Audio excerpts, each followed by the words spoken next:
And it's already been a very busy offseason. Taking a look at the top franchise tag candidates this offseason going into next season. We talked a lot about Lamar Jackson. We're about to talk to our GM, Rick Spielman, about him. A lot of running back positions open there. Josh Jacobs, Saquon Barkley. Can the Giants keep Saquon and Daniel Jones? Not sure about that. Tony Pollard there coming off a leg injury, but performed very well with the Cowboys.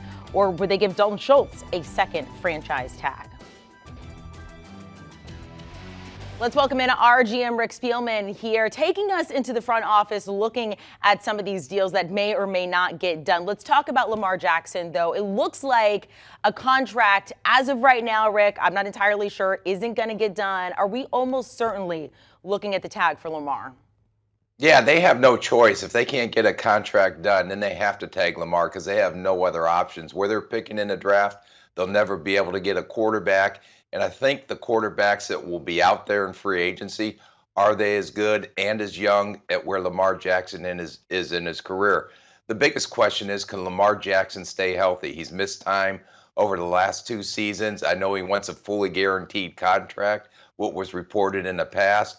I don't know if the Baltimore will go that route. I know they're willing to pay him what he's worth, but that fully guaranteed contract is something they may not want to do.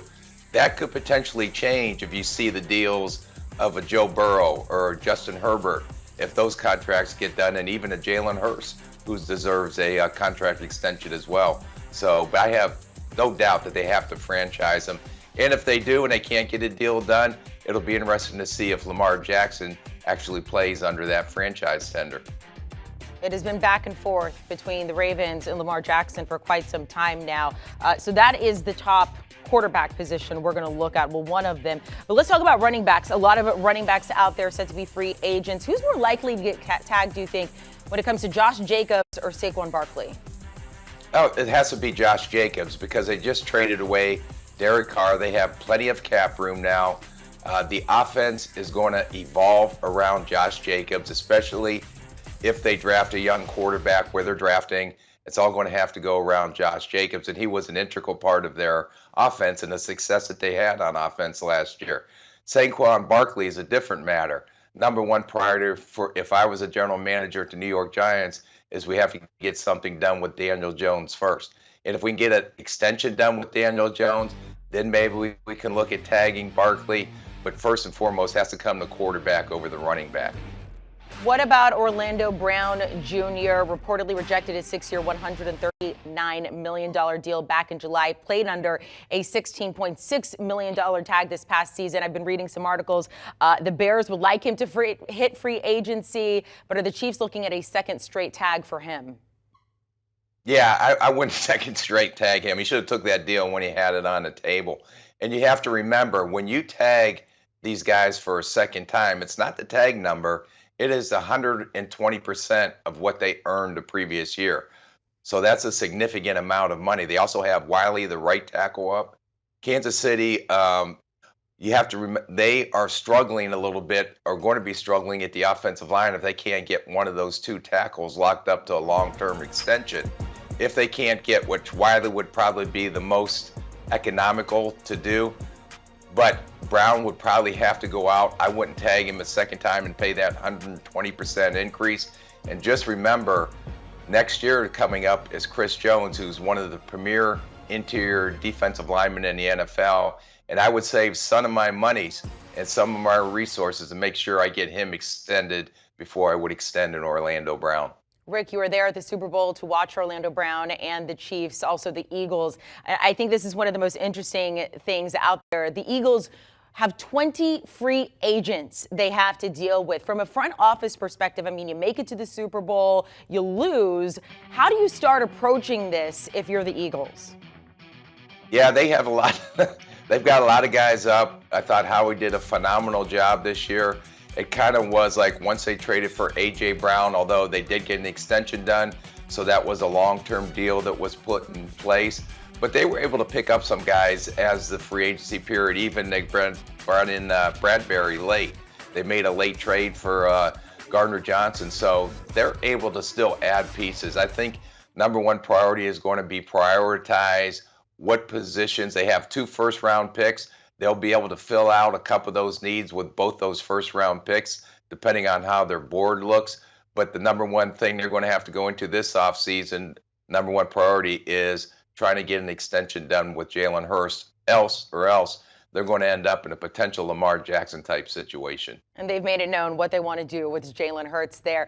The Cowboys, a couple decisions, maybe not as many decisions as the Eagles have to make here. Look, they could tag Dalton Schultz for a second straight year. His number would be just above $13 million. But also looking at don't do that.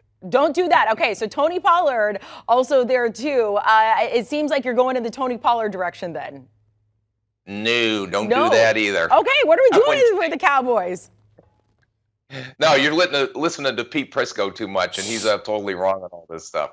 So you can't tag Schultz because that would be, again, 120% of what he made last year. There's some good tight ends in the draft, and when they're picking in the draft, an option may be Mayer, the tight end from Notre Dame. Pollard, who I understand is a good football player, and it's well worth getting a long-term extension at a market value. But as a football team, you can't have that much money tied up in two running back. Now, unless they do something with Ezekiel Elliott, you got Pollard here, who you see there is coming off of a broken ankle. That also puts a little hiccup in it, especially at the running back position. But I wouldn't franchise either of these guys. So, they could try to get some extensions done with them. I could see them maybe going tight end late in the draft, first round, with their pick if Mayer's still there from Notre Dame. But I'm not going to put that much money into one position, especially at the running back position, when you see so many of these running backs, the Pachecos of the world, coming out that save a lot of money towards the cap and are very productive in the league. So let me ask you this. I mean, looking at the numbers between the two there, Tony Pollard had the better season between him and Zeke. We saw that very painful replay. So thank you for showing that again, which makes me queasy looking at that. They did say coming off that surgery that he would be ready to go for training camp. Would you rather have Pollard or Zeke? I would rather have Pollard myself. I think Zeke is a in-between tackles runner. He's got not a lot of tread left on his tire. I think when you get close to that age mark of 29, 30 years old, you start to see the running backs in this league take it a little bit of a dive. That's the first position when we did all our analytics work that had a tendency to hit the wall earlier than any other position. I would keep Pollard over Elliott, but I don't know what the cap ramifications are if you cut or trade Elliott, how that affects their cap. But it may be a significant cap hit. What they can't do that. So the only way they can do that is restructure it and maybe a reduction in pay. But again, I don't know if the player would want to do that either. Zeke will be 28 years old before the season begins. All right, let's stay in the NFC East. Let's talk about the Commanders here and how they're going to approach Darren Payne. Going into the season, many thought it would be his last year in Washington. Finished with 18 tackles for loss. That was 5th best in the league. How do they approach him? This one's a no-brainer. You have to tag him. Again, interior defensive linemen are hard to find. And as every team is getting ready, and we've been looking at a lot of players in this draft, you got Jalen Carter, then there's a significant drop-off at the defensive tackle position. And you're looking at guys that can not only play the run, but rush the passer as well. And when you have one of those guys, you have to keep them, especially in the prime of their career. And he is one of the top defensive tackles in the league right now. He has earned an extension. And if you can't get an extension done with him, then definitely you have to franchise and keep him alive. And then try to get a long-term extension. The thing that makes it easier for the Commanders is they'll probably cut or release Carson Wentz, which will give them plenty of cap room to do that. All right, these are my notes. I have everybody scratched out when it comes to the Cowboys. And Daron Payne, I put a check mark by him. So my notes from Rick Spielman there. Rick, we appreciate it. Rick has a new podcast. I guess we'll say it's still new because it's new this year, along with Ryan Wilson there with the first pick, latest episode, talking about how rookies made such an impact in the Super Bowl, their main takeaway from combine invites, and more prospects.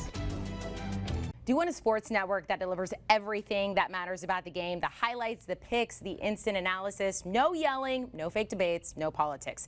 Hit the subscribe button and never miss a moment.